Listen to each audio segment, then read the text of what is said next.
subscribe my channel. ಎಲ್ಲರಿಗೂ ನಮಸ್ಕಾರಗಳು. ಇಂದಿನ ವಿಡಿಯೋದಲ್ಲಿ ನಾವು 6ನೇ ತರಗತಿಯ ವಿಜ್ಞಾನ ವಿಷಯದಲ್ಲಿನ 3ನೇ ಅಧ್ಯಾಯವಾದ ಪದಾರ್ಥಗಳನ್ನು ಬೇರ್ಪಡಿಸುವಿಕೆ ಎಂಬ ಅಧ್ಯಾಯದಲ್ಲಿನ ಅಭ್ಯಾಸದ ಪ್ರಶ್ನೋತ್ತರಗಳನ್ನು ತಿಳಿಯೋಣ ಮಕ್ಕಳೇ. ಪ್ರಶ್ನೆ 1. ಒಂದು ಮಿಶ್ರಣದ ವಿವಿಧ ಘಟಕಗಳನ್ನು ನಾವು ಏಕೆ ಬೇರ್ಪಡಿಸಬೇಕು? 2 ಉದಾಹರಣೆಗಳನ್ನು ಕೊಡಿ. ಉತ್ತರ: ಪದಾರ್ಥಗಳ ಮಿಶ್ರಣದಲ್ಲಿನ ಉಪಯುಕ್ತವಲ್ಲದ ಘಟಕಗಳನ್ನು ತೆಗೆಯಲು, ಅಶುದ್ಧಕಾರಕ ಅಥವಾ ಹಾನಿಕಾರಕ ಘಟಕಗಳನ್ನು ತೆಗೆಯಲು ಮಿಶ್ರಣದ ವಿವಿಧ ಘಟಕಗಳನ್ನು ಬೇರ್ಪಡಿಸಬೇಕು. ಉದಾಹರಣೆ: ಅಕ್ಕಿಯಿಂದ ಕಲ್ಲುಗಳನ್ನು ಬೇರ್ಪಡಿಸುವುದು, ಮೊಸರನ್ನು ಕಡೆದು ಬೆಣ್ಣೆಯನ್ನು ಬೇರ್ಪಡಿಸುವುದು, ಚಹಾ ಎಲೆಗಳನ್ನು ಬೇರ್ಪಡಿಸುವುದು. ಪ್ರಶ್ನೆ 2. ತೂರುವಿಕೆ ಎಂದರೇನು? ಇದನ್ನು ಎಲ್ಲಿ ಬಳಸುವರು? ಉತ್ತರ: ಬೀಸುವ ಗಾಳಿಯ ಸಹಾಯದಿಂದ ಒಂದು ಮಿಶ್ರಣದಲ್ಲಿರುವ ಭಾರವಾದ ಮತ್ತು ಹಗುರವಾದ ಘಟಕಗಳನ್ನು ಬೇರ್ಪಡಿಸಲು ಬಳಸುವ ವಿಧಾನಕ್ಕೆ ತೂರುವಿಕೆ ಎನ್ನುವರು. ತೂರುವಿಕೆ ವಿಧಾನವನ್ನು ಭಾರವಾದ ಧಾನ್ಯದ ಕಾಳಿನಿಂದ ಹಗುರವಾದ ಹೊಟ್ಟಿನ ಕಣಗಳನ್ನು ಬೇರ್ಪಡಿಸಲು ರೈತರು ಬಳಸುವರು. ಪ್ರಶ್ನೆ 3.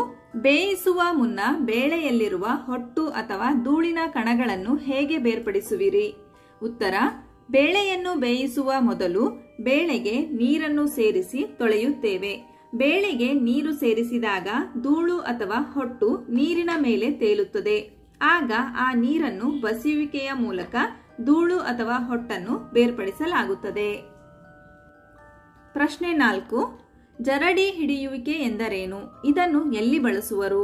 ಉತ್ತರ: ಮಿಶ್ರಣದಲ್ಲಿರುವ ಕಣಗಳು ಬೇರೆ ಬೇರೆ ಗಾತ್ರದಲ್ಲಿದ್ದಾಗ ಜರಡಿಯ ಸಹಾಯದಿಂದ ಬೇರ್ಪಡಿಸುವ ವಿಧಾನಕ್ಕೆ ಜರಡಿ ಹಿಡಿಯುವಿಕೆ ಎನ್ನುವರು. ಹಿಟ್ಟಿನ ಗಿರಣಿಯಲ್ಲಿ ಗೋಧಿ, ಜೋಳವನ್ನು ಪುಡಿ ಮಾಡುವ ಮೊದಲು ಹೊಟ್ಟು, ಕಲ್ಲುಗಳಂತಹ ಅಶುದ್ಧಕಾರಕಗಳನ್ನು ತೆಗೆಯಲು ಬಳಸುವರು. ಮನೆ ಕಟ್ಟುವ ಜಾಗಗಳಲ್ಲಿ ಮರಳಿನಿಂದ ಕಲ್ಲನ್ನು ಬೇರ್ಪಡಿಸಲು ಜರಡಿ ಹಿಡಿಯುವಿಕೆ ವಿಧಾನವನ್ನು ಬಳಸುವರು. ಪ್ರಶ್ನೆ 5. ಮರಳು ಮತ್ತು ನೀರನ್ನು ಅವುಗಳ ಮಿಶ್ರಣದಿಂದ ಹೇಗೆ ಬೇರ್ಪಡಿಸುವಿರಿ? ಉತ್ತರ: ಮರಳು ಮತ್ತು ನೀರನ್ನು ಅವುಗಳ ಮಿಶ್ರಣದಿಂದ ಬಸಿಯುವಿಕೆ ಮತ್ತು ಸೋಸುವಿಕೆಯ ವಿಧಾನದಿಂದ ಬೇರ್ಪಡಿಸಬಹುದು. ಉದಾಹರಣೆ: ಮರಳು ಮಿಶ್ರಿತ ನೀರನ್ನು ಒಂದು ಲೋಟದಲ್ಲಿ ಅರ್ಧ ಗಂಟೆ ಕಲಕದಂತೆ ಇಡಬೇಕು. ಸ್ವಲ್ಪ ಸಮಯದ ನಂತರ ಗುರುತ್ವ ಬಲದಿಂದ ಮರಳು ತಳಭಾಗದಲ್ಲಿ ಉಳಿಯುತ್ತದೆ.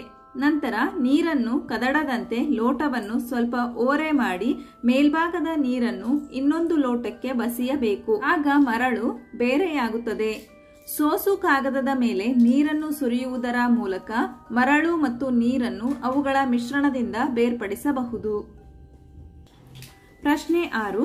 ಗೋಧಿ ಹಿಟ್ಟಿನಲ್ಲಿ ಮಿಶ್ರಣಗೊಂಡಿರುವ ಸಕ್ಕರೆಯನ್ನು ಬೇರೆ ಮಾಡಲು ಸಾಧ್ಯವೇ?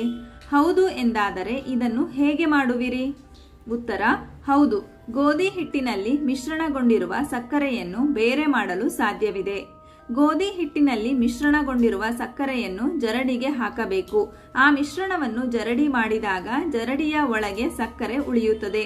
ಜರಡಿಯ ಕೆಳಗೆ ಹಿಟ್ಟು ಬೀಳುತ್ತದೆ. ಪ್ರಶ್ನೆ 7.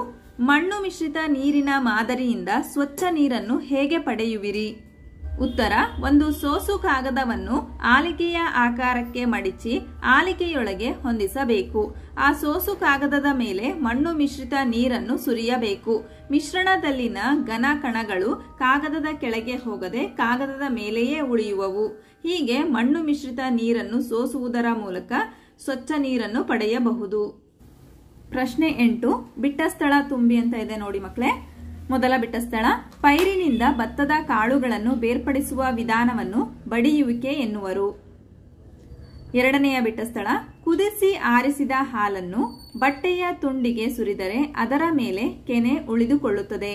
ಹಾಲಿನಿಂದ ಕೆನೆಯನ್ನು ಪ್ರತ್ಯೇಕಿಸುವ ಈ ಕ್ರಿಯೆ ಸೋಸುವಿಕೆಗೆ ಉದಾಹರಣೆಯಾಗಿದೆ. ಮೂರನೆಯ ಬಿಟ್ಟ ಸ್ಥಳ: ಸಮುದ್ರದ ನೀರಿನಿಂದ ಉಪ್ಪನ್ನು ಆವಿಕರಣ ಕ್ರಿಯೆಯಿಂದ ಪಡೆಯುವರು. ನಾಲ್ಕನೆಯ ಬಿಟ್ಟ ಸ್ಥಳ: ಒಂದು ಬಕೆಟ್ನಲ್ಲಿ ಮಣ್ಣು ಮಿಶ್ರಿತ ನೀರನ್ನು ಇಡೀ ರಾತ್ರಿ ಇಟ್ಟಾಗ ಅಶುದ್ಧಕಾರಕಗಳು ತಳದಲ್ಲಿ ಕೆಳಗಡೆ ಸಂಗ್ರಹಗೊಂಡವು. ಆ ನಂತರ ಸ್ವಚ್ಛ ನೀರನ್ನು ಮೇಲಿಂದ ಬಸಿಯಲಾಯಿತು. ಈ ಉದಾಹರಣೆಯಲ್ಲಿ ಬಳಸಿದ ಬೇರ್ಪಡಿಸುವ ಕ್ರಿಯೆಯನ್ನು ಬಸಿಯುವಿಕೆ ಎನ್ನುವರು. ಪ್ರಶ್ನೆ 9. ಸರಿ ಅಥವಾ ತಪ್ಪು ಎಂದು ಗುರುತಿಸಿ. ಮೊದಲ ವಾಕ್ಯ, ಹಾಲು ಮತ್ತು ನೀರಿನ ಮಿಶ್ರಣವನ್ನು ಸೋಸುವಿಕೆಯಿಂದ ಬೇರ್ಪಡಿಸಬಹುದು. ಈ ವಾಕ್ಯವು ತಪ್ಪಾಗಿದೆ. ಎರಡನೆಯ ವಾಕ್ಯ, ಉಪ್ಪು ಮತ್ತು ಸಕ್ಕರೆಯ ಪುಡಿ ಮಾಡಿದ ಮಿಶ್ರಣವನ್ನು ತೂರುವಿಕೆ ಕ್ರಿಯೆಯಿಂದ ಬೇರ್ಪಡಿಸಬಹುದು. ಈ ಹೇಳಿಕೆ ತಪ್ಪಾಗಿದೆ. ಮೂರನೆಯ ವಾಕ್ಯ, ಚಹಾದಿಂದ ಸಕ್ಕರೆಯನ್ನು ಬೇರ್ಪಡಿಸಲು ಸೋಸುವಿಕೆಯನ್ನು ಬಳಸಬಹುದು. ಈ ಹೇಳಿಕೆ ತಪ್ಪಾಗಿದೆ. ನಾಲ್ಕನೆಯ ವಾಕ್ಯ, ಧಾನ್ಯ ಮತ್ತು ಹೊಟ್ಟನ್ನು ಬಸಿಯುವಿಕೆ ಕ್ರಿಯೆಯಿಂದ ಬೇರ್ಪಡಿಸಬಹುದು. ಈ ಹೇಳಿಕೆ ತಪ್ಪಾಗಿದೆ. ನಂತರ 10ನೇ ಪ್ರಶ್ನೆಗೆ ಉತ್ತರವನ್ನು ನೋಡೋಣ ಮಕ್ಕಳೇ. ಪ್ರಶ್ನೆ 10, ನಿಂಬೆ ರಸ ಮತ್ತು ಸಕ್ಕರೆಯನ್ನು ನೀರಿಗೆ ಬೆರೆಸಿ ಶರಬತ್ತನ್ನು ತಯಾರಿಸುವರು. ನೀವು ಅದಕ್ಕೆ ಮಂಜುಗಡ್ಡೆಯನ್ನು ಹಾಕಲು ಬಯಸುತ್ತೀರಿ. ಶರಬತ್ತಿಗೆ ಮಂಜುಗಡ್ಡೆಯನ್ನು ಸೇರಿಸಬೇಕಾಗಿದ್ದು ಸಕ್ಕರೆ ಕರಗುವ ಮುನ್ನವೋ ಅಥವಾ ನಂತರವೋ? ಯಾವ ಸಂದರ್ಭದಲ್ಲಿ ಹೆಚ್ಚು ಸಕ್ಕರೆಯನ್ನು ಕರಗಿಸಲು ಸಾಧ್ಯವಾಗುವುದು? ಉತ್ತರ, ಸಕ್ಕರೆ ಕರಗಿದ ನಂತರ ಶರಬತ್ತಿಗೆ ಮಂಜುಗಡ್ಡೆಯನ್ನು ಸೇರಿಸಬೇಕು. ಏಕೆಂದರೆ ಮಂಜುಗಡ್ಡೆಯನ್ನು ಸೇರಿಸಿದ ನಂತರ ನೀರು ತಣ್ಣಗಾಗುತ್ತದೆ. ತಣ್ಣನೆಯ ನೀರಿನಲ್ಲಿ ಸಕ್ಕರೆಯು ಬೇಗ ಕರಗುವುದಿಲ್ಲ, ಹೆಚ್ಚು ಸಮಯ ತೆಗೆದುಕೊಳ್ಳುತ್ತದೆ. ಹಾಗಾದ್ರೆ ಮಕ್ಕಳೇ, ಈ ಅಧ್ಯಾಯದಲ್ಲಿ ಬರ್ತಕ್ಕಂತಹ ಎಲ್ಲಾ ಪ್ರಶ್ನೆಗಳಿಗೆ ನಿಮಗೆ ಉತ್ತರ ಲಭಿಸಿದೆ ಅಂತ ನಾನು ಭಾವಿಸ್ತಾ ಇದ್ದೀನಿ. ಧನ್ಯವಾದಗಳು. ನಮ್ಮ ವಿಡಿಯೋ ಇಷ್ಟವಾದಲ್ಲಿ ಪ್ಲೀಸ್ ಸಬ್ಸ್ಕ್ರೈಬ್ ಮಾಡಿ, ಲೈಕ್ ಮಾಡಿ, ಶೇರ್ ಮಾಡಿ, ಪ್ರೋತ್ಸಾಹಿಸಿ.